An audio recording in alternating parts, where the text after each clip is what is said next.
leads at 6-0. And Steve, don't want to speak too soon here, but Lancaster's lost twice to left-handers, and tonight, even if they can hit this one, they're going to have a hard time winning the ball game. Well, Lancaster only has 2 hits through 2 innings so far, and they've really had a tough time with Chuck Cunningham. Reached him in the first inning, had a couple of base runners, but stranded them. Had another base hit in the second inning, but big double play. Jerome Reed snared a line drive and threw over to first. Raiders making things happen on defense. Robbie Reed, the batter. He's the catcher. He's a left-hander. First pitch misses, a ball on the inside, 1-0. That one got away from Anthony Brown. It's right on the chalk line, and he can't see it. There, he found it. Nope, that was Reed that found it, wasn't it? Anthony Brown couldn't find that one. It was hitting right on the chalk line.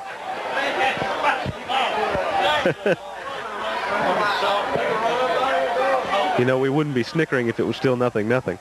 And that's the one game of the year we had to have a camera at the ballpark, huh?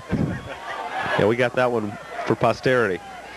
1-0 the count. Misses outside, 2-0. Think Anthony will see that one again? Oh, I'm sure he will. We haven't let him forget the little incident up at Eastside either.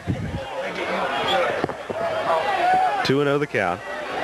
The leadoff batter, Robbie Reed here in the top of the third. Raiders up 6-0. Cunningham winds, throws, misses low and outside, 3-0.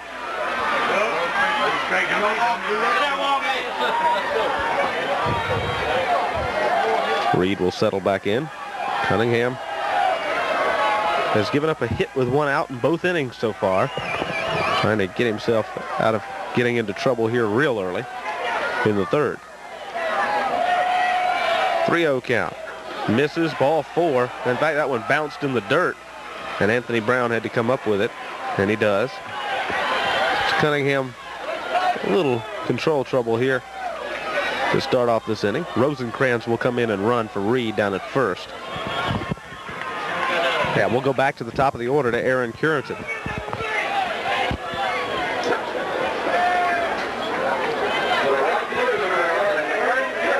(6-0) Raiders, third inning. Lancaster won the first game of the series 4-1. If the Raiders hang on to this lead, we go to Friday night, a third and deciding game. Swing and a miss at an inside pitch. Steve, I thought when he let go of that one, it was going to hit Cureton. I thought it was, too. It was really riding up around his wrist. I think Cureton just saw so many outside pitches Monday night. He saw something coming in toward the plate and just couldn't lay off of it. 0-1 the count. Glance over at first by Cunningham. Curveball hit hard into right center. That one's going to be trouble. It's going to hit right in the dirt where the football team has been practicing. It's going to skip to the wall. Hegler will come around to score. They're going to send Cureton to third. He triples, and it's a 6-1 ball game. Well, we said it wasn't over. And here comes Lancaster right back into the game. That'll bring up John Barnes, the pitcher. A little dirt area out there where the football team's been practicing. That one would have probably made it to the fence anyway, but it skipped in that hard dirt and just took off. Well, that pitch was just a mistake by Chuck. He hung that one out over the plate, and Cureton made him pay for it. Barnes at the plate. Here's the pitch. Hit hard and foul out into the parking lot.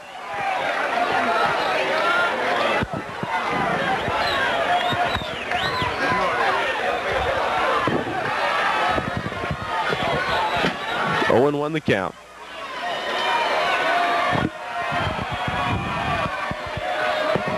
Runner at third. That one hit hard right back up the middle. Mann knocks it down well, throws to first. Not in time, but he holds the runner down at third base. He looked Cureton back to third, and he did not try and make it to the plate. And that'll bring up Anthony. Runners at the corner, still nobody out. Well, the Raiders may be glad they got those 6 runs quickly. Yes, indeed. Very dangerous hitter up here right now. Mark Anthony drove in a couple runs Monday night in the first ball game. A very dangerous power hitter. You don't want to give him anything out over the plate where he can extend those arms. Well, I'm sure somebody out there is waiting for us to do this, and since you're not going to do it first, I'm going to ask, did he bring Cleopatra along with him? And I'm not going to answer you.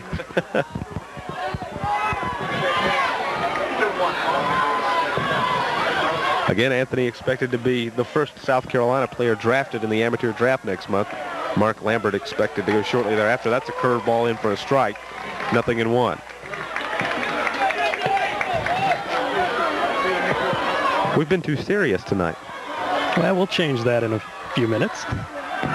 Sounds like you got something up your sleeve. 0-1 the count. That one hit right back at Cunningham. Throw down to second for one, and they cut man out from off of his feet down there and prevent the double play. But more importantly, again, Curran and Steele anchored down there on third base. So two situations where he had a chance to come in and score, but he hasn't been able to cash in on either.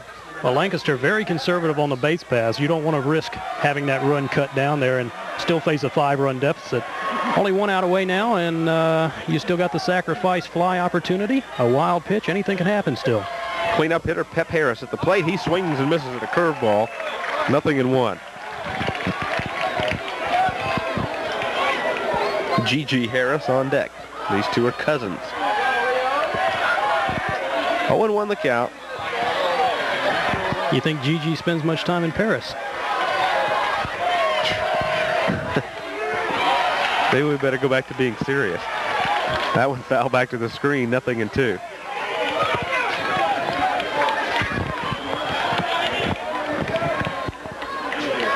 I don't know, if we quit being ourselves, we'll stop drawing these big salaries we do, so we better keep the act up. What do you think? Yeah, and we'll stop drawing over 1,000 fans to the ballpark who don't bring their radios. 0-2 the count. That one nubbed off down the first baseline. I wonder if this is a statement that we can't understand what's going on with those guys, so we got to come out and see it for ourselves. I'm just a little scared having the television camera here tonight. They might be able to see that we've been making this up all along. Well, with one pitch about every 20 seconds, you got to have a little imagination. Harris with an 0-2 count will step back in there. Runners at the corners, one down, top of the third. Raiders up 6-1. Ground ball, left field, base hit, 1 run will score, make it 6-2, and Douglas bobbled it. But luckily, Anthony, rounding second, wasn't looking, and he did not take third. So it's 6-2 now. Well, Lancaster swept Irmo last year, dominated the Raiders on Monday night, and you didn't really expect them to roll over and play dead here in this one. And they certainly haven't. It's 6-2.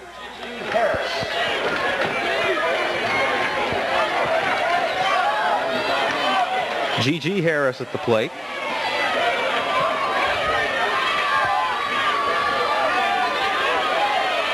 The runners now at first and second, one down, and time is called.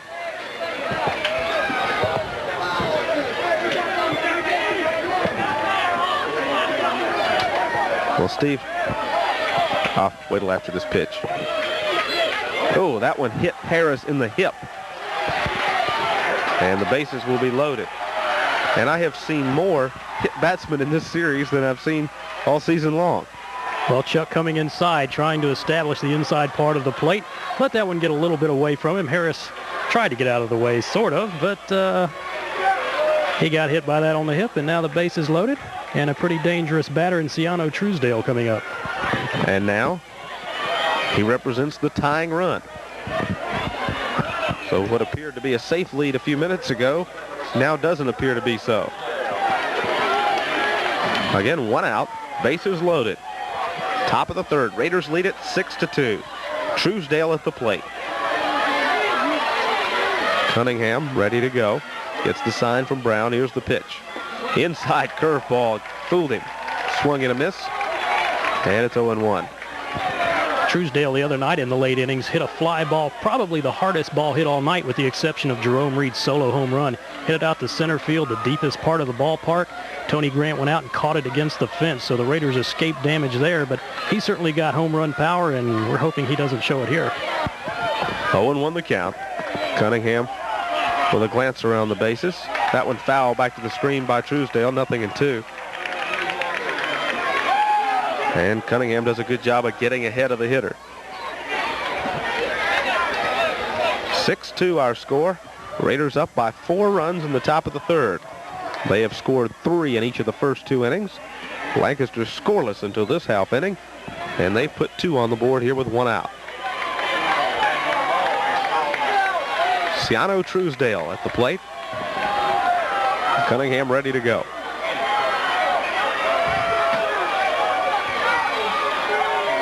Comes set, here's the pitch. Foul back and out of play. And the count stays at 0-2.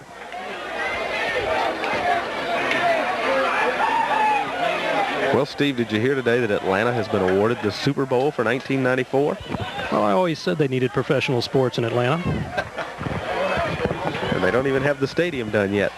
I guess that's what you call blind faith by the NFL. Well, they're going to draw a lot of people down there now if they can get the Olympics in there. Atlanta really getting a lot of recognition as a big sports town. The 0-2 pitch is outside by Chuck, 1-2. Yeah, well, I find it funny because the Smiths are talking every 6 months about moving the Falcons somewhere else. I don't know anyone else who would have them. Good point. That one hit high over toward third base. Drifting into foul territory as Jerome Reedy squeezes it for the second out. And that's a big out recorded by Chuck Cunningham, and that will bring Hegler to the plate. Got a good friend of mine up in Furman who is from Georgia, so he feels he has license to criticize. And he affectionately refers to the Smiths as Georgia's version of the Clampets. No comment. 2 away, bases loaded. Here in the third. 6-2 score. Raiders on top by 4. And to wind the pitch. Swing and a miss. Skipped away from Anthony Brown, but it was a foul tip, so nobody will move up. 0-1 the count. Let's see, what else happened today? The Dodgers beat the Cubs. Nah.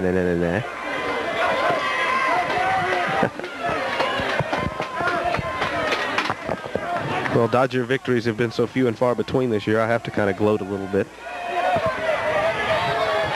0-1 the count. That one just misses outside, 1-1. Yeah, pounds isn't the only thing Tommy Lasorda's lost this year.